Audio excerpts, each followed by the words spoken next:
लोकभवनामध्ये लोकभावनेचा आदर केला गेला। सर्वात मोठ्या पक्षाला सत्ता स्थापनेसाठी बोलावलं पाहिजे। संजय राऊतांचं वक्तव्य, तर राऊतांनी राज्यपाल बनू नये, नवनाथ बन यांचा टोला। कांद्याच्या दरामध्ये मोठी घसरण, प्रति किलो केवळ 50 पैशांचा भाव।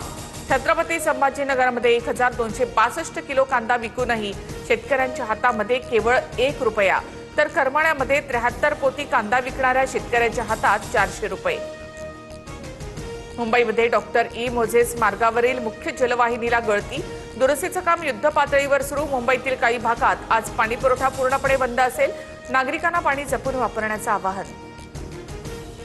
नांदगावपेठ एमआयडीसी जवळ अप्पर वर्धा धरणाची पाईपलाईन फुटली, अमरावती शहराचा पाणीपुरवठा विस्कळीत, पाईपलाईन दुरुस्तीचं काम सुरू। उद्या संध्याकाळपर्यंत पाणीपुरवठा सुरळीत होण्याची शक्यता।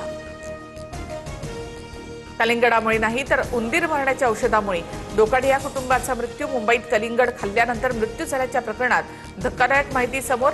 वैद्यकीय अहवालानंतर सुद्धा पायधुनी परिसरातील बाजारातून कलिंगड अजूनही गायबच।